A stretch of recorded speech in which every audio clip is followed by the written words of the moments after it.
This is Pam Electric Ghost, and we're live on the air for the first time with Stephen and Sharlene Licciardello. And welcome to the Fan of Electric Ghost podcast. Thank you very much. Thank you.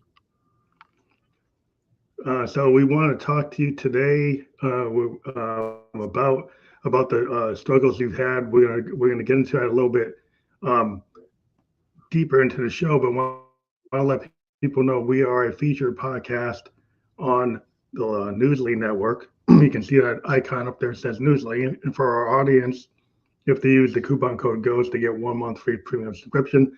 So we want to let people know about that. They can check it out. That's an audio only platform for those of you who are on the go. And so that's one thing. We've had a relationship with Newsly for a while. And also want to let people know this is actually episode 985 of the Fan Electric Ghost podcast, tracking out on Apple Podcast. And we also have your website up, which for those of you who are listening is www.rewriteyourlifestory.com.au. And that will be fully clickable when we're published. You'll be able to click through that and go right to that URL. So for those of you in the audience, like if someone hits that URL, what do they find there? So what they can find there is also you can subscribe to our newsletter, and there's a free download on 6 pillars of rewriting your own life stories. We also have our own podcast with featured stories about people who have written their life story, either out of a tragedy or just out of discomfort and decided that they, wanted something different and wanted to rewrite their own life story. That's right. That's awesome. So we're going to get to the topic again, from struggle to strength, how our journey of healing became our mission. And you're acclaimed transformative coaches, you're best-selling authors, and you're behind the Rewrite Your Life Story. And you like you said, you can click that link and get in touch with you. So I guess I'm going to start with the first question. You can talk about your personal journey, how to live to where you are today. Yeah, sure. So first of all, thanks for having us on the show. Our story is Sharlene and I actually met when we were 14-year-olds. So we were really good friends. I was 14 and, things led to another. And at the age of 21, we got married. And then around 22, 23, we decided, let's start a family. So we were young, we were naive, but know where this journey would take us. So we've been married 23 years now. Yeah. And, I say we were young and naive because what you know at the age in your 40s is very different to what you know in your 20s.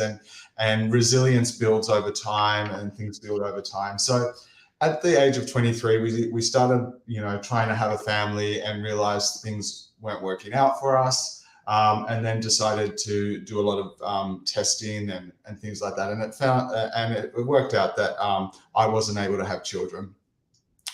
So I remember that day was probably, it was probably one of the hardest days finding that, because I think as a male, sometimes masculinity is defined by having offsprings. And it's re-looking at and redefining what masculinity is. So when that option has been taken away from you, you start to question a lot of who you are and what your purpose is in life. At the time, Sharlene and I were quite strict in our belief systems, our religious views, and didn't believe that IVF was an option for us. So, we were, relying on a higher source, relying on God. And, 4 or 5 years later, nothing was happening despite all our prayers. And, when that happens, disappointment sets in. But I just want to backtrack. I remember the day I found out, I said to Sharlene, I know you want to be a mother because we've always spoken about being a family, and I can't give you the one thing you want. And I said, I actually give you permission to leave me. If this is, because I know you want it and you're still young, you're only in your early 20s. And Sharlene said to me, and I'll never forget this, and this is how supportive she is.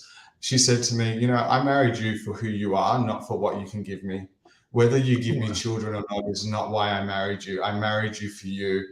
And I remember hearing those words, but still the guilt and the shame. And it's really interesting that guilt and shame comes in from something that you're out of control of.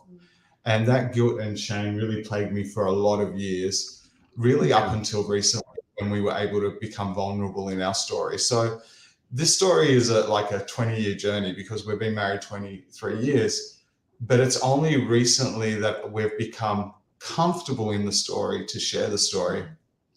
Fast forward about 5 years, we decided that we would look into IVF and look for a donor. And Sharlene and I were really,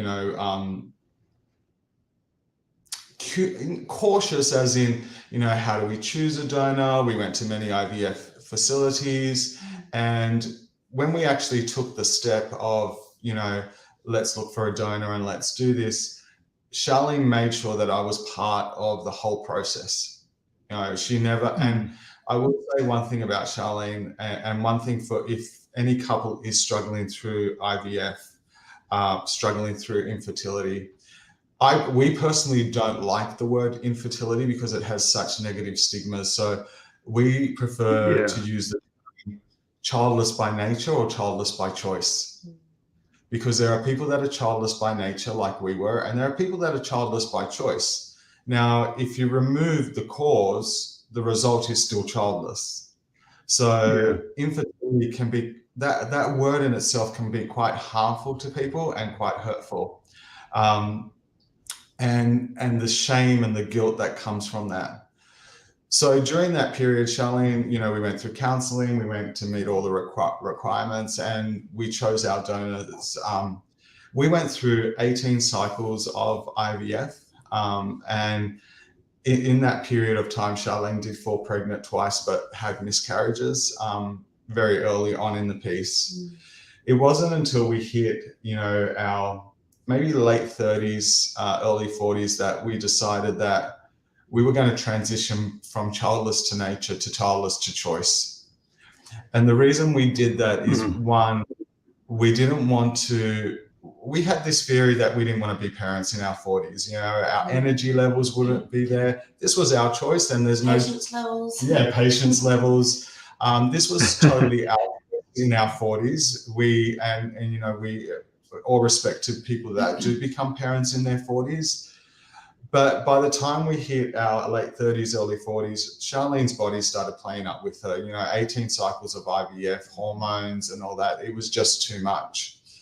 The last straw was when the last cycle, when Sharlene was taken to hospital, and I think they removed eight eggs at that time.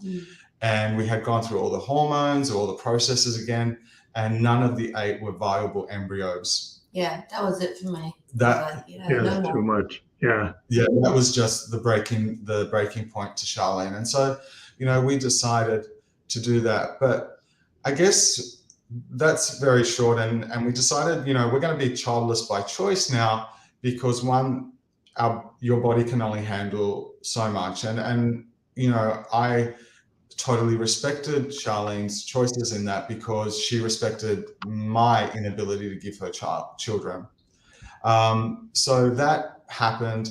And then we didn't realize the grief and the loss and the pain we would go through, because for the last 15 years, we had given so much energy and so much mental capacity to this. And we had isolated ourselves because, all our friends were having children, and we felt we had nothing in common. And these were all lies we were telling ourselves. So it came to a point where we felt that we had no friends left, simply because we were isolating ourselves. We were part of a church community. We weren't going to church anymore because we're like, well, everyone our age has children, and how can we relate? How can we relate? Yeah, we felt we were unrelatable to people. And it's really interesting looking back. Yes, it was a protection mechanism as such, but it actually did more damage than good, because healing can only happen in community. And even today on our social media post, which is so timely, today we did, I wrote a post on how your pain is your testimony.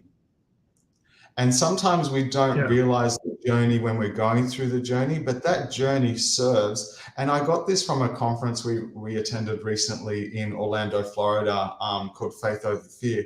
And in that conference, the speaker, Ray Higdon, and John Maxwell was there, was really talking about how your pain is your story. And though we don't understand it at the time, we understand that.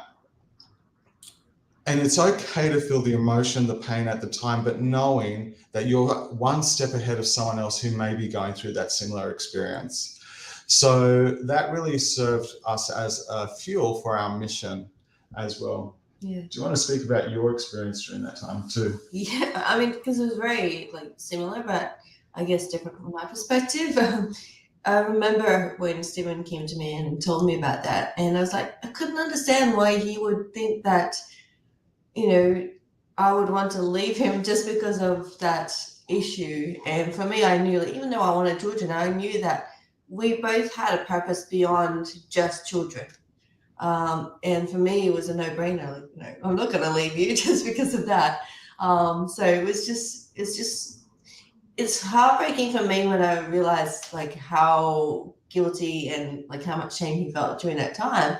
And at the same time, I know that all I could do is just do my best just to be supportive and do what I can just to be there for him during this stage. And while we were going through the whole IVF treatments, I know that, Stephen was so supportive during the whole process. And even though he would tell me that, it was feeling guilty through the whole thing. There's not a lot of people who would do that. A lot of people would use that guilt and use that as an excuse not to be there or, to escape that sort of issue. But, he was there with me 100%. And, I'm very thankful for that support. So I think, the whole thing about this is just being supportive. For those out there who are going through the same struggle, just support each other, be there for each other, put your own fears aside and just be there because you're both in it together. You're both facing the same thing. So if you can come together and just support each other, put your own fears aside for a while just to be there for each other, and you'll find that you'll be able to get through this a lot sooner than later. I think your story is very inspirational because I've met, in my life, a lot of people that, you have expectations because society sets expectations for marriage and for couples and the whole structure of a family, right? So if you've been taught from a young child that that's what being a husband is, or being a mother is, or being a wife and a husband, that whole structure. And the society, now has different models, but there's this idealized model. And then you can see why people would feel guilty. Some people would feel well, now they play the blame game and then they're like, oh, I can't be what I imagined it would be. And then that could cause, instead of just having the expectation, dealing in the now of the reality and actually, they go, are you together because you love each other? Or are you together because you expected this person to be your savior, or it was supposed to complete you? Or are you going to accept them no matter what, who they are? Yeah. If somebody gets cancer, you accept them. I had cancer. My wife accepted me. She had cancer. I accepted her. We both ended up having cancer at different points.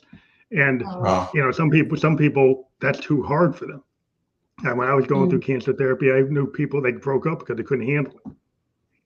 And it's really the kind of, where are you going to be? You never know where you are until you actually hit it. Some people don't have the ability to do that. So I think you're very insightful, and it's interesting that you've become coaches to kind of help people, where you do that is your model now. That's you want to take what you've learned, right, and be able to help people.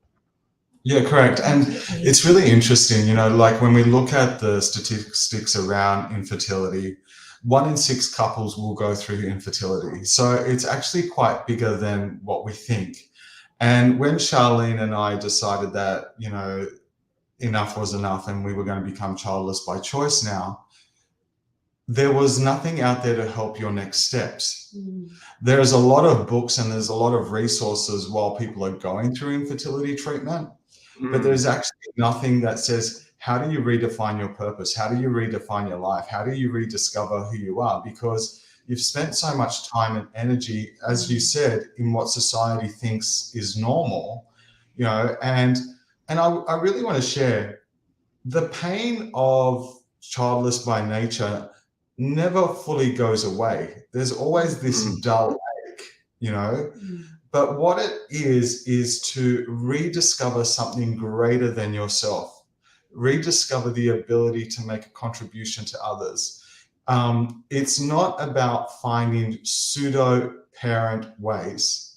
Now, what I mean by that is, I don't mean if you choose the path of fostering or adoption and that's your purpose, go ahead, like that is awesome. When Charlie and I reflected, we felt we couldn't do that.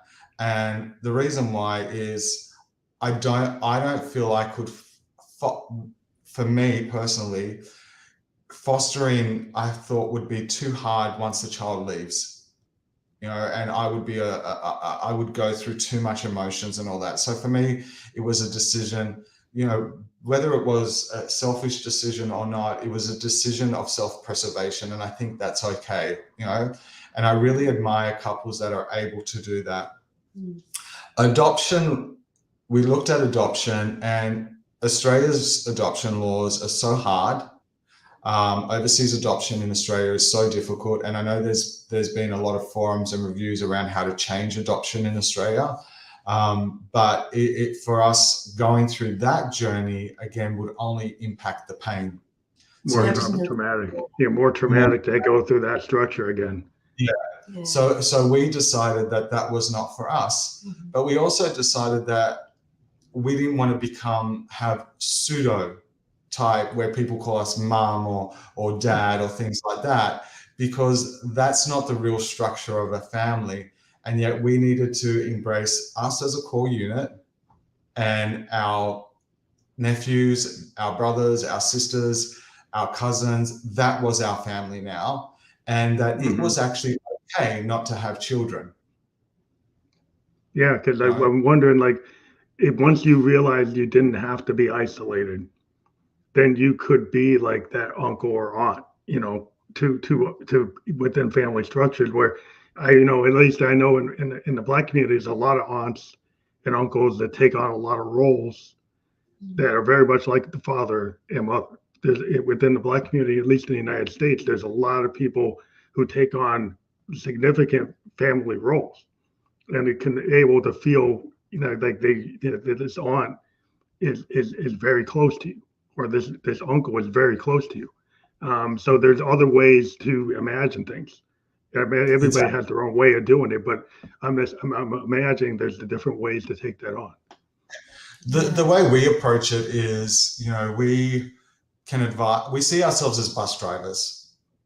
Okay, we'll tell you what we believe is okay, but you can get off at any step or any stop, because we can't get emotionally attached to those decisions that other people make, because those decisions are your decisions and you're totally 100% responsible for your decisions. So we can drive the bus and you're welcome to get off at any stop along the way. But we will definitely advise you what we believe is okay. But at the end, it's your choice, and that's okay, because we learn from our choices. Yeah. So once you got transitioned to like being able to have the childless path, and you're like you said, like anything that you go through, I don't think you ever forget. Like as a cancer survivor, I never really forget the trauma of going through that and surviving a level 3 sarcoma. I was able to survive. It's always like there. It never really goes away. And so like I think when you go through trauma, whether it's like medical trauma or mental trauma or emotional trauma, like you never really get totally past it. You live with it. You learn how to cope. You learn how to move forward. But it's like you have to, it's like kind of in the room, and you have to know how to handle it. That's right. Yeah, totally right. And I think step one is acknowledge the pain. Yeah, Would you absolutely. agree? Acknowledging that it exists and it's still there. Yeah. And it's also becoming comfortable in the despair, comfortable in the pain. You know, isolation can be damaging, but it also can bring healing, because it's only in the quiet place that we can feel our true soul's purpose. And, you know, we used many different modalities and tools to bring healing our way. But can I tell you, sometimes quietness is the best way, because it helped us redefine who we were as a couple. It helped us redefine who we were as a unit, but also it helped us redefine our purpose in life. Yeah. Now, our purpose is not about IVF, because that is just one thing. But when you overcome something like trauma, whether it be cancer, whether it be IVF, whether it be death, you know, whatever you overcome, the skills of overcoming are transferable.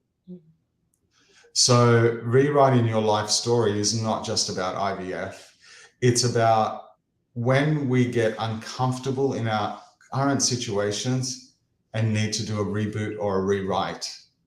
And that's what, and whatever the circumstances are, those skills are transferable. Yeah, absolutely. And a lot of people, I find that, and quite often rightly so, you know, they'll just get so caught up in like the situation, the unfavorable situation that they're in, and it just becomes part of their identity of who they are. They start rehashing it and telling it all the time, and it becomes about who they are then. So they don't know what else to do, like when something else challenges them. So I guess for us, like our challenge is, if you're not comfortable with something, be willing to and courageous enough to look into changing it. Find people to support you. Find people that will nudge you and keep you accountable in your change and help you and support you along the way. Yeah. And what's really important is change isn't always about massive action. You know, we decided to stop IVF in 2018. So we're talking, you know, quite a few years ago now. And it's only in the last year that we've began to share the journey. But we took daily steps to our recovery. We took daily steps to our healing. And we didn't rush into the rewrite, because we wanted the rewrite to be right for us. And it was just a matter of, you know, journaling is one of the biggest tools that, you know, Sharlene is a counselor, and one of her biggest tools is journaling, you know, and journaling brings so much clarity as well. And it's just redefining, okay, what does it look like now? Or what can it look like? I think it's really important when you talked about quiet, because if we live in a world where there's so much noise, you know, I'm a child of the 70s, and we didn't have the cell phones, we didn't have the social media, didn't have it. I'm 56.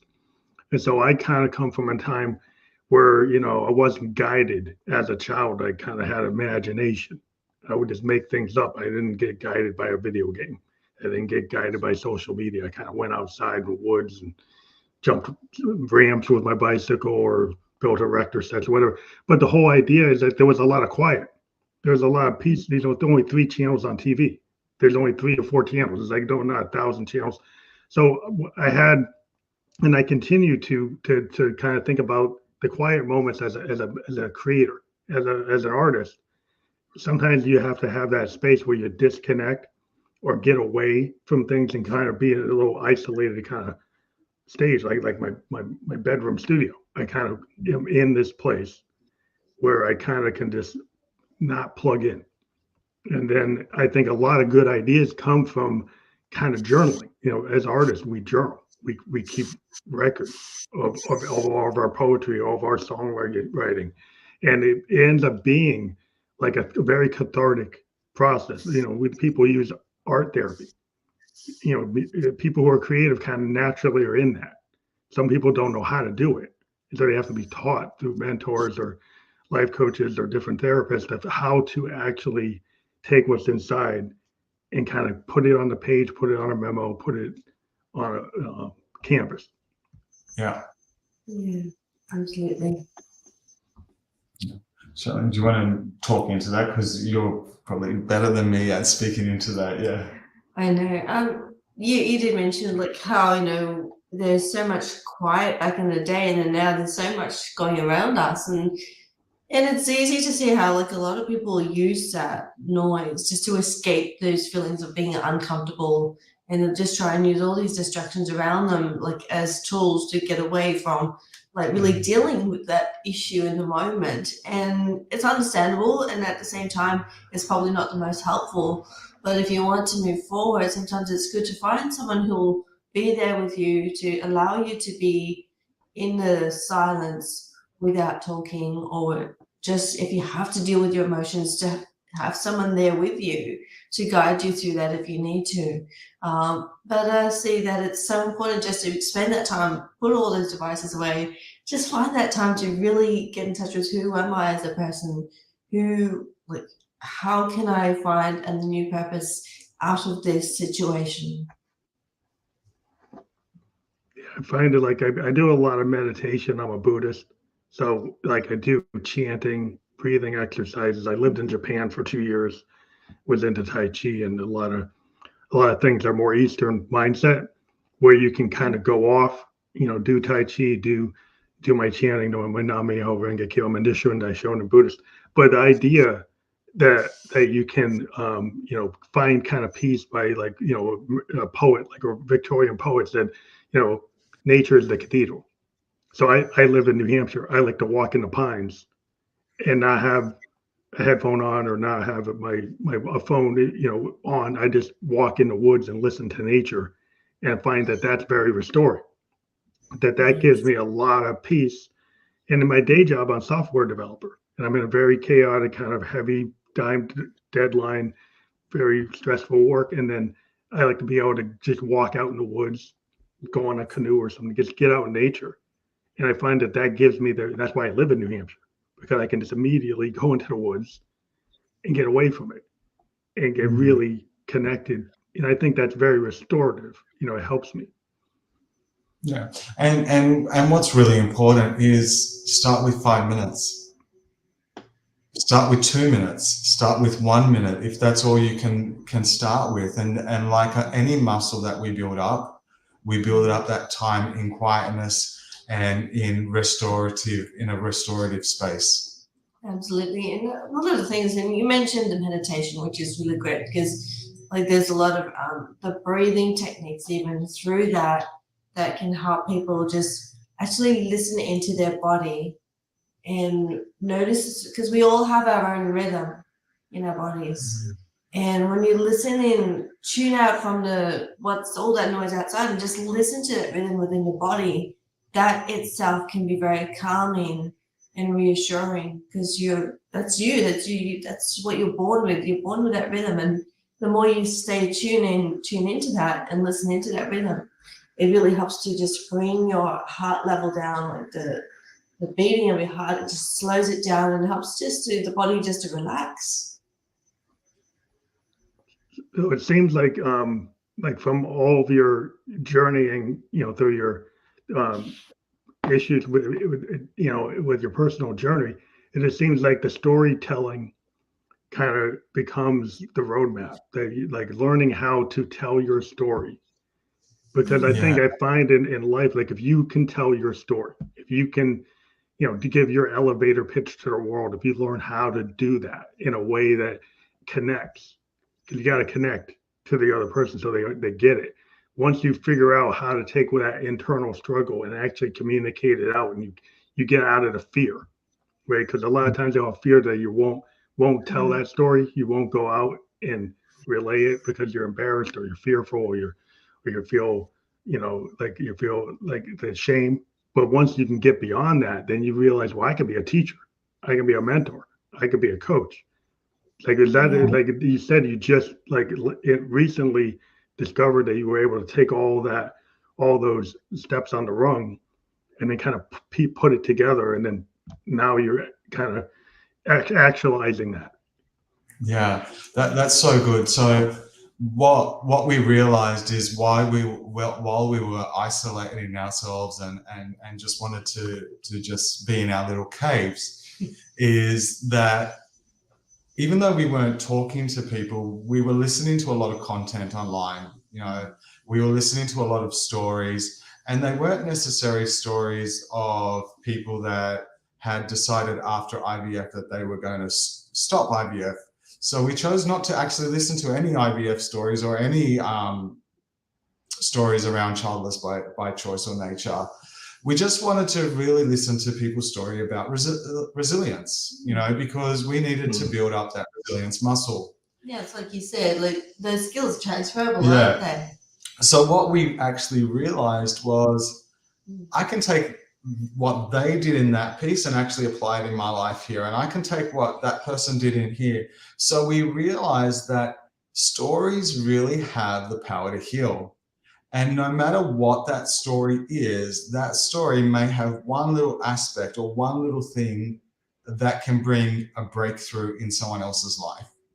Now, we're sure that our story isn't going to be for everyone. You know, some people can't relate to us. You know, some people can't relate to my Italianness. Some people can't relate to Sharlene. You know, that we're a mixed culture marriage with both born in Australia. We're first generations or second generations Australians. There's so many diversities within this little duo here. And we know we won't relate to anyone, you know, won't relate to everyone. But what we decided is that what if we could just get people's stories, so people out there, you know, and that's why we started the Rewrite Your Life Story podcast of people who just sharing their story, just sharing the journey. You know, there are some of them are, you know, very, you know, I just wasn't happy and I chose to choose another path. Whereas some are quite, you know, this week I was interviewing someone and it was the first time in a podcast that I've done that I was in tears, you know, and it just hit me, this story. And yet Sharlene wasn't, she was moved, but not to the point of tears. But yet the strength and the resilience just appealed to me. And what I began to realize, and Sharlene, I'm not sure if this is for you, what you experienced the same, what I began to realize is my story, I'm actually really grateful. Yeah, that's what happened. The more I listened to stories, the more grateful I became for the life that I have. And the more empowered I became to change the areas that I did not like, but yet grateful for those areas because they would teach me something. Yeah. And I really began to say, because I was listening to people's stories, and while we're interviewing, I'm like, I don't know if I could go through what you went through. But they would say to me and Sharlene, we don't know if we could go through what you two went through. Yeah. So realizing that every story is unique to an individual and can bring so much healing to the world. Absolutely. And look, for me, even though, like, I've maybe not always been grateful for the situation, but I've known that, like, throughout, the importance of being grateful in the situation. So there's so many things through a situation that we can be thankful for that can draw us gradually out of that and help us to move forward and heal. And looking at the support around me, just having like such a great support in Stephen, having some like of our family, even though they didn't always understand. I know it from my mom. She didn't understand a lot of things that we were going through, but she did her best to try and research and to talk to her friends and find out, okay, well, what is this about? And then we could come back and support us through that. And we didn't always agree on things, but I knew one thing's for sure, that she was always there to support us in the best way that she could. So looking at that support that we had around us, as hard as it was at times, is what has helped me get through these situations. And with those stories as well, that's also helped me to realize, yes, we can be thankful for everything that we've been through. I don't think I would change anything. No, I wouldn't change Well, it's like adversity tends to make you stronger. I mean, what I learned as an artist or just a creative person, like in software development, we fail all the time. Like we have ideas, and if we gave up, we would never get anywhere. Because if I give an example as a musician, right, I could have 100 demos, maybe only 2 of them are successful and actually getting any traction. So would you just give up? It's like part of what the process is like you have to go through the happy accidents and the mistakes or the things that didn't work, and you're grateful for that, because if I go through 98 songs and I get to the 99th or the 100th one that actually connects, I'm grateful for the experience that it took to get to that point. Same thing if I'm a software developer, all the code that didn't work led me to the code that did work.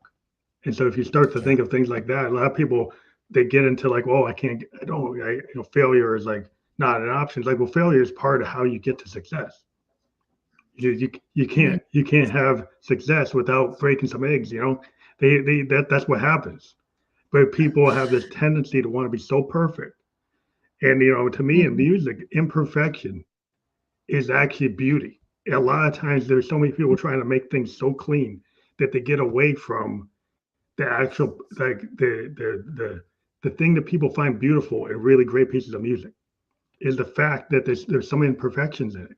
If you go back to the 70s and the 60s and you listen to some of the classics and you listen to them as a producer, there are all these microtonal errors and rhythmic errors in this mix.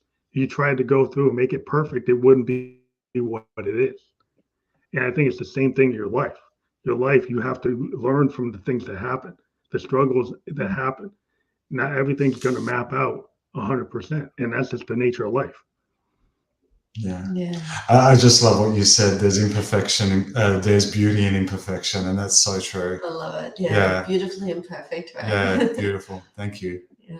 Yeah. I think you mentioned and alluded to the fact that even in nature, there's so many examples for us of how our life should be. It's like you look at, all these little rock formations that would seemingly be imperfect, but if it wasn't for those imperfections, it wouldn't be what it looks like today. Like those beautiful structures that we see. Yeah. So, Yeah, so everybody's what trying to be happened? archetype. Yeah. Yeah. But Yeah. it's like, the forest, every tree is different. They might all, when you look at them, they might appear to be the same, but they're all different. They all have their individuality. And people think it's like, oh, it's like all that sameness. They want to go for the sameness. And that's actually not what it is. It's actually Yeah. your individuality combined together makes like the beauty of the whole forest, you know. Yeah, so true. And what we found is there's areas in your life that you can rewrite. If you can't write the whole thing, write a chapter, but each day is a new page, and all you have to do is pen your destiny. So it's looking at what areas do I identify that I need to do a rewrite in. Is it in my finances? Is it in my health? Part of the story was during after the IVF, and when we decided no more, I think I had a predisposition to autoimmune disease, because I have I think it's a gene called HB27. So I was predisposed to autoimmune, but as soon as we made the decision, not realizing that decision was fueling a lot of adrenaline, like the adrenaline before was suppressing my immune system. But as soon as we made the decision not to go forward, my body just went into total chaos. And I had already always struggled with back pain and hip pain, but I just thought it was an old nursing injury because my background was nursing, not realizing that it was actually autoimmune related. And then I went blind in one eye because the inflammation came to my eye as well. And what I realized is that whole sickness, disease, and I still have the autoimmune disease. I still take medication, to keep it at bay and to reduce the inflammation and my spine from fusing. But it became so much of my narrative that it was taking over my life, and I started developing a victim syndrome. And so this was another area that I was like, no more. I have to rewrite this narrative. And so I started taking steps towards better health. When you're on immune suppressants and when you're on steroids, you tend to put on a lot more weight and things like that. And I used to be quite heavy, lost a lot of weight. And it was just like, okay, this is another area I need to rewrite now. And then we look at, with the economy and the price of going up, our finances is an area that we need to rewrite sometimes. And then we look at our family life is an area, our spiritual life is an area. So it's actually identifying what are the areas of your life that need a rewrite so you can write the whole book. And those areas are chapters in your rewrite. And you spoke about spirituality before and how important that is in the quietness. And it's actually getting quiet and asking yourself some really good questions. Asking yourself questions like, who do I want to be? Who do I want to help? What actually really excites me in life? One of our passions is, well, obviously what we do now, but one of our passions is also seeing people succeed financially, and helping, people in the gig economy. And so that's really important to us as well. And so because we know that finances plays such a big part, I don't believe money changes you, it just gives you options. Makes you know what you're options and makes you more of who you are, So it's actually looking at rewriting your story is actually looking at limiting beliefs and internal conflicts that are stopping you from moving forward as well. And you can only identify those limiting beliefs and those internal conflicts once you get in that quiet place. Yeah, well, you have to do the self-examination. Like I love a lot of poets. I read a lot of Victorian poetry from Blake and Tennyson, Wordsworth, Longfellow. And what I liked about it was the self-examination. And then it got me into singer-songwriters because I thought they continued that. Like a lot of the great singer-songwriters, you get like a Dylan, is continuing that kind of thinking, right? And so a lot of self-examination of relationships, and then microcosm relationship, macrocosm. And I got into sociology, was my major. And the idea that you can, you got to look at the microcosm, was like your individual relationships, and then the societal relationships, and understand there's like interconnections between how you deal as an individual with your own limiting beliefs, and then society has limiting beliefs. And so it's like, so if you align with those and you think it's the truth, you won't progress, right? Until you actually challenge it in yourself. And then you can look at the outside and say, well, look at what you really believe, what you really think you can do. And that self-examination does come from the quiet. It comes in a place where you finally have the courage to look in the looking glass and say, who is that? Looking back, like who am I? What do I want to be? And I looked at that for me, after the cancer, I decided I wasn't going to be scared of being public facing. That I wasn't going to be scared of talking, of being in the front, of traveling, going to Japan. There's things I would, pre-cancer, I wouldn't have done. Post-cancer, I said, well, if I can survive that, I can survive my own fear, and I can get beyond the things that I was scared of. And the thing is, things still scare you, but like at some points, like if I was scared of going to a place like Japan, and then I went. I was scared of going on the mic, I'm on the mic. So there's things that you can get beyond, that you just have to believe it. And once you trust yourself, then other people, it's like the law of attraction, stuff starts coming to you.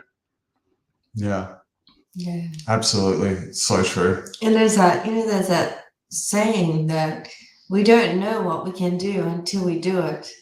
It always seems impossible until it's done. Yeah. Like, when you first started to do a podcast, like the first time, it's like I talk to a lot of people that want to do a podcast, and they talk about it, but then they never do it. Because there's the people who actually go and do it. Like maybe there was some trepidation about doing it because you wanted it to be perfect. You wanted to be well, you're not gonna, first episode not gonna be perfect. Like that's the first episode. You're gonna get out there. You're gonna learn. You're gonna get better. And like over time. But if you're trying to be 100% perfect on the first one, you probably won't ever do the first one. Absolutely. That's the problem with people. Like, how many people said they're going to do it and they don't do it because they're trying to be like, you're not going to get it totally right the first time. Absolutely. Perfect in action. Yeah. And going back to something else that you alluded to, what doesn't challenge you doesn't change you. So we've got to be challenged to change, and that's so important, and rising up and facing fear. Fear can be crippling, but our faith needs to be stronger than our fear. And when I say that, is your goal, is your dream bigger than your pain? And it's only when our dream is bigger than our pain that we can make positive actions and positive steps towards that. Yeah, absolutely. I think for me as well, like I feel that there may be a lot of people out there that feel like, yeah, well, I don't relate because I don't have anything wrong in my life, like I'm just comfortable, I'm happy with where I am in life, but we don't know what happens as we go through our years, what's going to happen. We didn't expect that we would go through what we have. And, we thought we were like perfectly fine until, we went through it, and everybody's pretty much like that.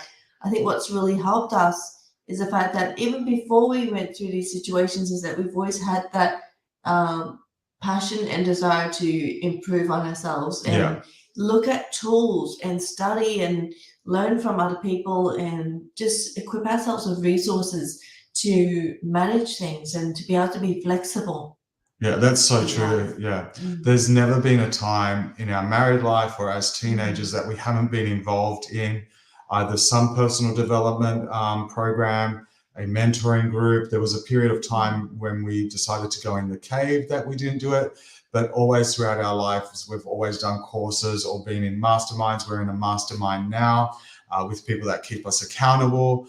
And it's really important, having that team behind you actually speeds up the healing process. And that's why I said at the beginning, healing happens in community. But the healing can only happen when the community suspends judgment. So they may have judgment, and Sharlene speaks about this a lot, being a counselor. You can belong to a community and they can have judgment, that's okay. But when they're listening to you, and or if you are in a community and someone says something that you don't agree with, you don't have to agree with it. You've just got to put your judgment to the side for now. And when you put your judgment there and not allow it to affect your helping that person. And our advice to people also needs to be non-judgmental. Okay? Like we would have people say stupid and hurtful things to us. Well-intentioned, but well thought out. Yeah, like, what's wrong with you? Why don't you have kids? Is your faith not strong enough? Are you not praying enough? And things like that. And we're like, you don't know the pain that we're going through. Like this was in our mind. So now, something you could say to someone that's going through someone is, hey, I don't understand what you're going through, and I may never understand what you're going through, but I just want you to know if you need someone to listen to you, I'm here. Yeah. And that's all it takes. I can see you're struggling with something, I may not understand what it is, but I do.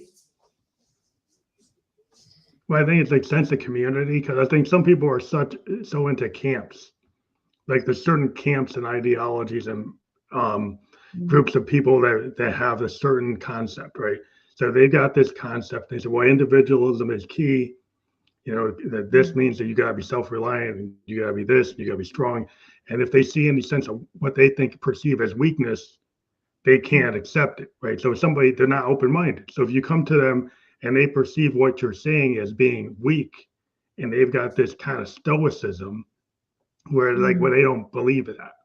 So they just won't accept it. So you can okay, I understand who they are, and maybe I can still be around this person, but if they become so detrimental to me, maybe I can't.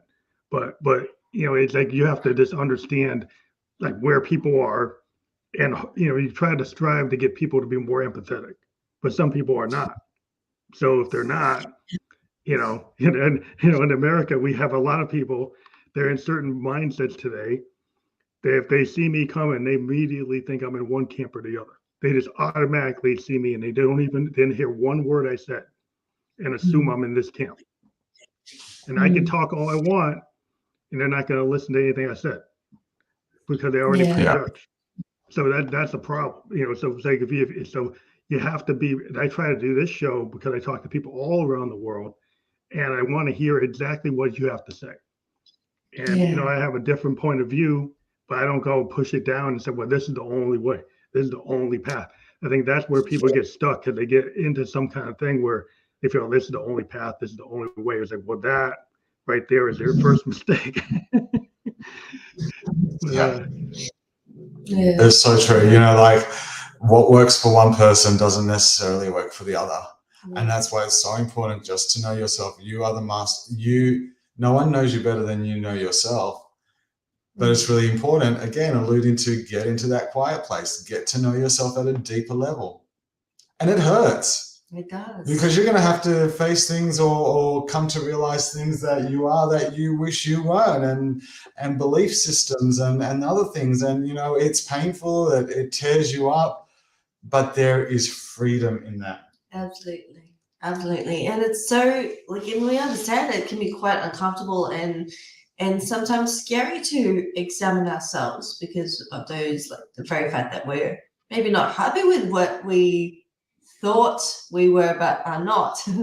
But it's okay, because our identity is not set in stone. There's always room for improvement. There's always room for growth. There's always room for change. And if I can encourage the audience, never ask the question, why me?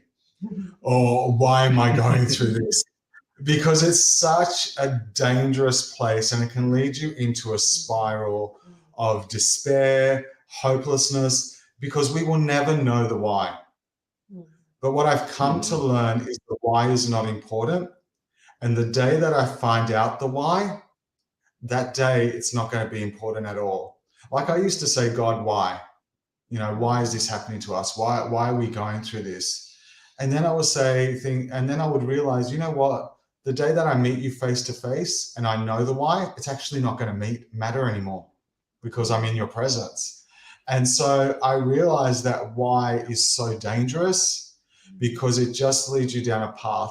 But maybe ask your question, what is the purpose for me going through this? And what's it going to serve me in? And I think that's a better question, because you can discover truly the purpose of what you're going through. And who can I become? Yeah, perfect. Yeah. Who can I become through this? Well, I think the idea of the rewrite your life story is like, I've talked to a lot of people, therapists, and talking about like remapping your brain, right? So if you were doing something that was like very addictive, and you go through and you kind of rewrite your life story, you can change. You cannot get out of the addictive personality trait if you remap your brain, if you relearn how to be happy. If you relearn, like, it's not drinking, it's not this, you change your behavior, which means you remap your brain that the reward is not the alcohol, the reward is not this. You change your mindset. Now, some people feel like, well, I can never change my mindset. Well, that's like the first problem. Yeah, it's like you can remap, you can rewrite when you realize you're going to go through some pain, and some people don't want to go through that pain. It's like that they're fearing the pain, but like you fear the pain more than you fear going through what you're going through. Is like your codependency with yourself. With your current behavior is not really moving you forward. So if your current behavior is comfortable, but it leaves you in this really bad place, and you're comfortable with that, like it's going to hurt to get out of there. It's not going to be magic to get out of there. And that's like what we try to talk about as a musician, and we try to describe these kind of things and see people get these universal ideas. A lot of it's pain. If you hear the most songwriters, it's all about pain and how they kind of worked it out to put it in this piece of art. And they're hoping that it's kind of universal and people can understand it. And sometimes they work through it and got to a better place. It's kind of like that in life. You kind of work through that and admit it, to put it out in the world, and then move on. Yeah, absolutely. The one thing I noticed is that through the whole pain journey, I think if it wasn't for that, we probably wouldn't be where we are today. And I think sometimes the harder the pain, and it's not easy going through it, but it seems that the victory, the overcoming at the end of it, and the healing is much more sweeter with the pain than without. Yeah. Yeah, it is. It's kind of interesting that you have to go through these kind of crucible moments in life to get to the next moment. You know, that it's like people's all like, that's the guy who's like Henry Ford. He must have had an easy time, or Steve Jobs. He had an easy time, and at least Elon Musk. They all went through the thing. They're still going through it. You know, each of the people who are still around. Like it's never as easy as you think. It's never, just because somebody got somewhere, you don't know everything they had to go through, and all the things they had to get to. And every human being goes through this stuff. So there's empathy. That's where you start to get the empathy. Like when you talk to people, as many people I've talked to, you start to understand the human condition. You start to understand that people want to be heard, people want to be listened to, they want to have their point of view get across. They want it, and then eventually, what you see is the common thread. People want to help other people by storytelling, which is a very old thing. Before we ever wrote anything down, we told oral histories. And that's what we do as human beings. We communicate. Yeah. So I think that's very vital. And people should never think words don't matter. Words are very powerful. The most powerful things we have is our words, and standing in our words and allowing others the space to tell their stories as well. It's no good us telling our stories when we're not willing to listen to other people's stories. Our greatest healing has come by listening to other people's stories. Our healing has not. Your podcast. It hasn't necessarily come by telling your podcast. Yeah, I mean, you were talking. I saw that your podcast gained popularity for insightful content because you're not just telling your story, you're telling other people's story. I think some people make the mistake when they get into things where it's all about like them, and what you find out was that when you start to include other people, and you start to hear, like you said, when you listen to somebody else's story, that becomes super, I think relatable. Then when people see I think you have authenticity. Probably you've got a lot of fans. It's because your authenticity of listening to other people and giving them a platform, along with your insightful stories of your own experience, is the full package, right? Yeah, absolutely. We told our story on the first episode, and we haven't told it since. And the reason why we told it on the first episode is so people knew actually what we were doing and why we were doing the podcast. And it's true because, when Sharlene and I, when we sat in silence and we really felt impressed to do the Rewrite Your Life Story podcast, we knew it wasn't about us. We knew it was about creating a movement or a community where people could share their stories, not necessarily meet other people, but meet people through the spoken word, like you say, but have an impact on others that they don't even know. I have, we get, like just this week I received a message, and a lady messaged me who's one of our biggest fans, I think. And she said to me, this week we released a episode around porn addiction and masculinity with one of the speaker who set up a thing. And this lady, she goes, I listened to it. I did not think I would get anything out of it because, it has nothing to do with, I'm not struggling in that area. She goes, it was one of the best episodes and I learned so much on how I can support other people. Mm-hmm. So it's that ripple effect, So, yeah. I was like, it doesn't always have to be something that you're experienced with or interested in or think that you even want to listen to that actually draws you in. And that's like where I think is like we're always learning, and oral history or oral tradition of talking, listening to people. That I think is like how we learn, how human beings learn is like, why do you go to that lecture? Why do you go to that symposium? Why are you going to this convention? Why are you taking a master class? Because you need to communicate. Like you said, you have to talk to other people. You have to get around other people. Community is what heals you. That's how it connects you. That's how we operate. And so I want to, again, thank you for being on the show because we actually are hitting at the hour point. But remind people that www.rewriteyourlifestory.com is your website, and it's fully clickable when we're published, which will be on Facebook and YouTube and Twitch as soon as we're off of here. And then later, we'll be on all the major podcasts that are available, from Spotify to Apple to Amazon, all Google, all the major places. We'll have a landing page for your audience to be able to check that out tomorrow. And I want to thank you for being on the Fam Electricos podcast. Thank you. Thank you. Very honored. Thank you. Have a good morning. I think it's nighttime here.